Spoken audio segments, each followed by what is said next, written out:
কারি রান্নার জন্য প্রথমেই আমি মাংসগুলোকে বেশ ভালো করে ধুয়ে পানি ঝরিয়ে নিয়েছি।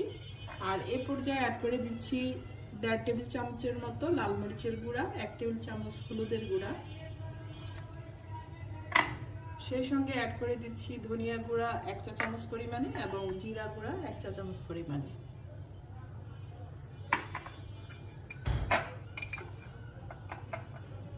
লবণ দিয়ে দিচ্ছি স্বাদ অনুযায়ী।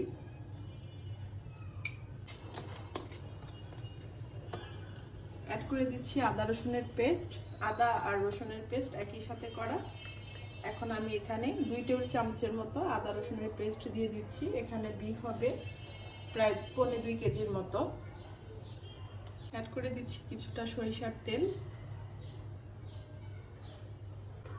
জয়ফল আর জয়ত্রী গুঁড়া দিয়ে দিচ্ছি 1/2 টিস্পুনের মতো। তো এই পর্যায়ে আমি বেশ ভালো করে মেখে নেব।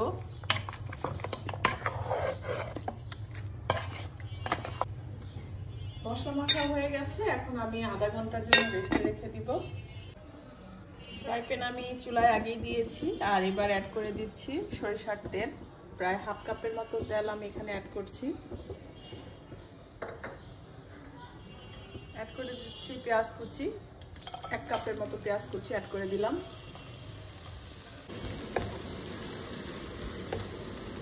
এর পর্যায়ে অ্যাড করে দিচ্ছি গরম মশলা, 2টা তেজপাতা মাঝখান দিয়ে ছেড়ে নিয়েছি, আর দিয়ে দিচ্ছি 4-5টা সাদা এলাচ, 3টা লং, একটা কালো এলাচ আর দারচিনি। 5 সেকেন্ড একটু ভেজে নেব, সুন্দর একটা ফ্লেভার আসবে।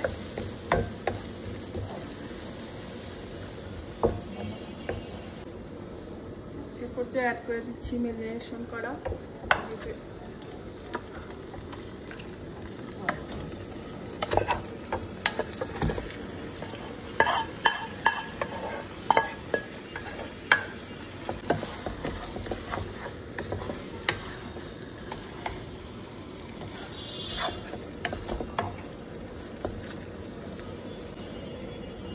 ঢাকনা দিয়ে ঢেকে মাঝারি আছে আমি নেড়ে ছেড়ে প্রায় 25 মিনিটের মতো ভালো করে কষিয়ে নেব।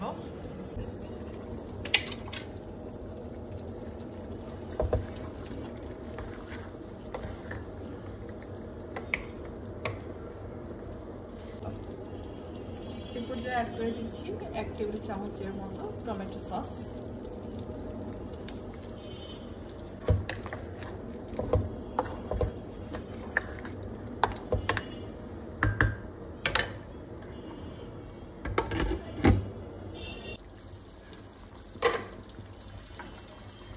এর পর্যায়ে অ্যাড করে দিচ্ছি আলুগুলো আমি আগেই ভেজে রেখেছিলাম। আর মাংসতে কোনো প্রকারের পানি অ্যাড করিনি, এভাবেই মাংস থেকে যথেষ্ট পরিমাণে পানি এসেছে। তো আরো প্রায় 15 মিনিটের মতো একটু কষিয়ে নিব।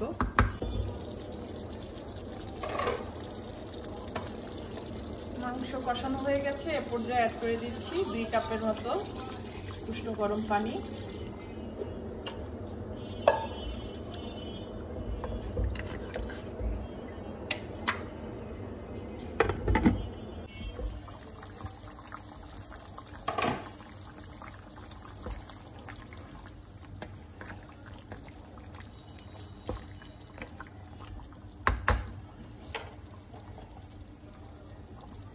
দিয়ে দিচ্ছি কয়েকটা কাঁচামরিচ, কাঁচামরিচের সুন্দর একটা ফ্লেভার আসবে।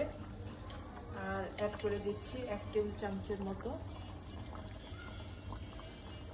ভাজা জিরা গুঁড়া,